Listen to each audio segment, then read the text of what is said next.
जिसके जीवन में हमेशा कांटे ही मिले हैं।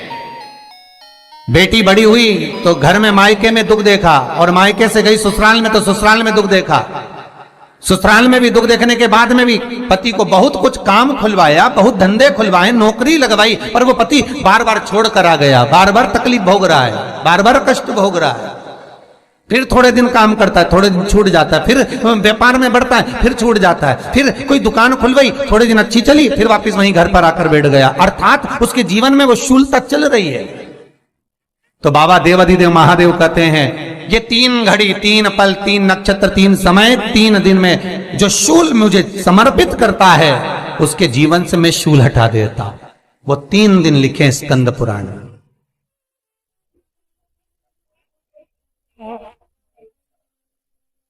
महाराज, बैसाख महीने में जो प्रदोष आती है, बैसाख के महीने में बहुत ध्यान से सुनना भाई, जो अपनी जिंदगी से बहुत तंग आ गए हो, परेशान हो गए हो, कष्टमय जीवन जी रहे हो, बहुत दुखी हो गए हो, उनके लिए ये स्कंद पुराण का चरित्र फिर मिले ना मिले, आप प्रेम से सुन लो।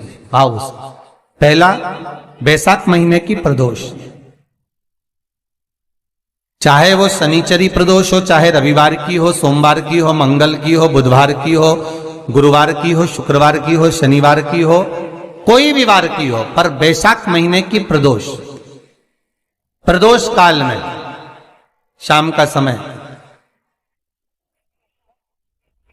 सूर्य डूब रहा हो, बस डूबा ही हो, और उस समय पर सूर्य के डूबन के तुरंत बाद बाबा को धतूरे के साथ में बेलपत्री ना चढ़ाते हुए बेलपत्री के वृक्ष के 7 कांटे बाबा के शिवलिंग पर समर्पित करे जाते हैं। महाराज, अपनी जिंदगी में अड़चनों को हटाने के लिए, फिर आप जिस व्यापार में उतरे, जिस व्यवसाय में उतरे, जिस नौकरी में उतरे, आप दिल से करें, आपको तरक्की मिलेगी। आप हार नहीं सकते, नीचे नहीं आ सकते, उन्नति पर ही चढ़ेंगे।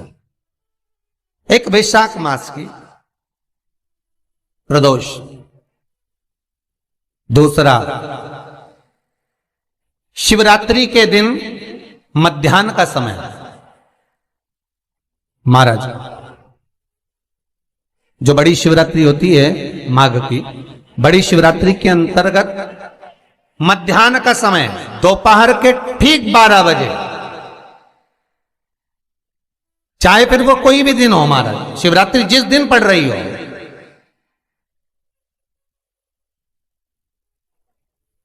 उस दिन भी धतूरे के साथ बाबा को 7 कांटे बेलपत्री के वृक्ष के समर्पित होते हैं महाराज। इसमें आप ये वाले जो कांटे हैं, जो शिवरात्रि के दोपहर 12 बजे वाले हैं, अगर कोई मदिरा पीने वाला हो, व्यसन में डूबने वाला हो, कोई जुआ खेलने वाला हो, कोई गलत वैश्यावृत्ति करने वाला, या अपने मार्ग से विचलित कोई व्यक्ति है, उसके लिए भी ये कांटे बहुत काम आते हैं महाराज।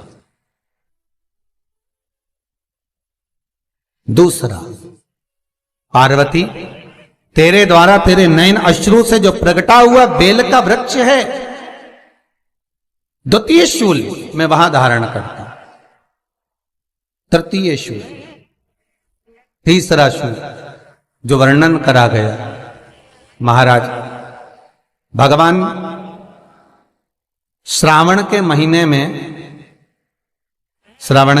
में जो भी दूसरा सोमवार पड़े, जो भी पड़े, श्रावण के महीने का जो दूसरा सोमवार होता है, उस दूसरे सोमवार में रात्रि के समय पर, अर्थात शास्त्र अब घड़ी और पल का स्मरण करेंगे तो रात्रि के बजेंगे 10 से 12 बजे महाराज, 10 से 12 के बीच में धतूरे के साथ बाबा को शूल समर्पित होता है महाराज।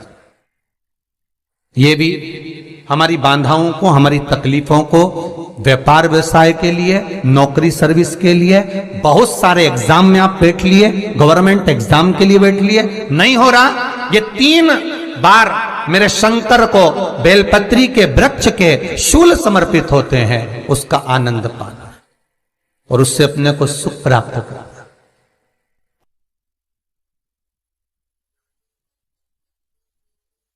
कि बाबा भोलेनाथ जी के नयन अश्रु से जो प्रकट हुआ वो रुद्राक्ष का पौधा है, माता पार्वती के नयन अश्रु से जो प्रकट हुआ वो बेलपत्री का पौधा है, और उमा और महेश,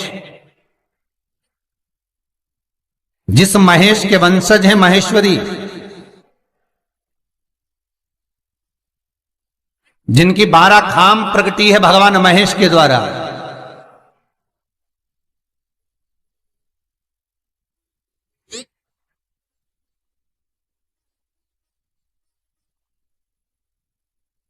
वो महेश और उमा, उमा और महेश का जो चरित्र है कि उमा और महेश का जब प्रागट्य हुआ, उमा और महेश जब दोनों आनंद में विभोर होकर जब चलते हैं और दोनों के बैठने से तप मुद्रा से जो पौधा उत्पन्न होता है वो शमी का पौधा है।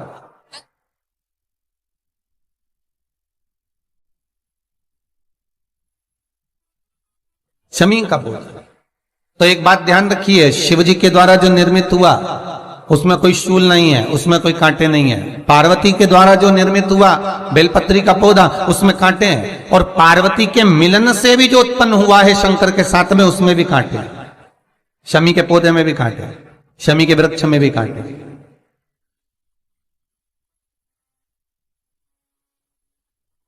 तो पार्वती जी स्कंद पुराण में एक प्रश्न कर रही हैं भोलेनाथ जी से कि प्रभु मुझे ये बताओ कि आपके द्वारा जो निर्मित हुआ उसमें शूलता नहीं है, पर मेरे द्वारा जो निर्मित हुआ उसमें शूल क्यों आया है, उसमें कांटा क्यों आया है? थोड़ा सा माताओं, मेरी जीजियों, आपको थोड़ा बुरा तो लगेगा इस प्रसंग को सुनकर, पर लग जाए, पर आज कथा निकली है तो सुन लो है कि शिवजी जिस रुद्राक्ष को उत्पन्न कर रहे हैं उसमें शूलता नहीं है, पर पार्वती जी जो संग में मिली हैं उसमें भी शूलता है, और पार्वती के द्वारा जो प्रकट हुआ बेलपत्र उसमें भी शूलता है। तो भगवान महादेव बोलते हैं पार्वती, मैं तुझे कुछ कहूं और कहने पर तुझे तेरे हृदय में कोई बात चुभे, शूल लगे तो मुझे ठीक नहीं लगेगा। नहीं नहीं नहीं, आप कहिए प्रभु, मैं सुनने के लिए तैयार हूं, आप तो बोलो कि कारण क्या है। भगवान कहते हैं पार्वती, बस अंतर इतना है, नारी का जो स्वभाव होता है, स्त्री का जो स्वभाव होता है, उसके हृदय में छोटी छोटी बात के शूल बहुत होते हैं।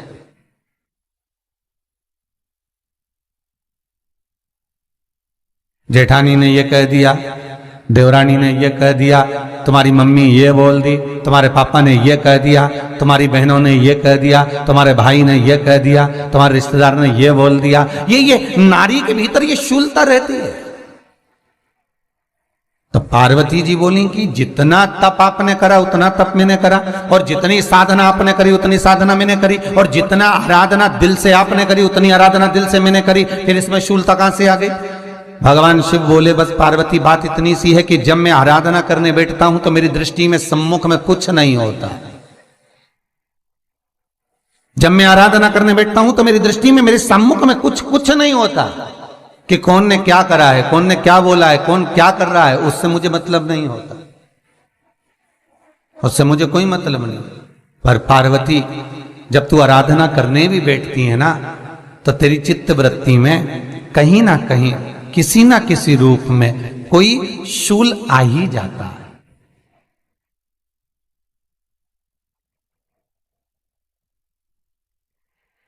कई माताओं की आदत देखी साहब, भगवान की सेवा करने बैठी है तो भी भीतर थोड़ा सा शूलता भरी हुई है। महाराज बताओ, इतने सारे भगवान इकट्ठे कर लिए, मैंने बोला था बहू से कि वहां रख लेती है, बताओ इतने सारे यहां पर लाकर रख दिए हैं, अब इसकी सेवा करना पड़ रही है, अब ये करना पड़ रहा है। प्रसाद लेने के लिए रसोई घर में गई, भगवान का भोग लगाने के लिए, तो उसमें भी शूलता आ गई। इतने घंटों से मैं सामान ढूंढ रही, फ्रिज में मिल ही नहीं रहा, मैंने रख के गई थी, भगवान जाने कहां चले गए। भगवानों को वस्त्र पहना रही है तो शूलता है। अलमारी का ड्रॉज खोला, इसमें मैंने सामान रखा था, ना जाने भगवान का श्रृंगार कहां चले गया, कौन ने हाथ लगाया, फिर शूलता आ गई। भोजन करने बैठे तो शूलता है, कोई कार्य के लिए जा रहे हो तो शूलता है। अर्थात कहीं ना कहीं नारी के जीवन में शूलता बनी हुई है। और पार्वती, जब तुम भजन करो, तप करो, साधना करो, भक्ति करो, उसमें शूलता नहीं होना चाहिए।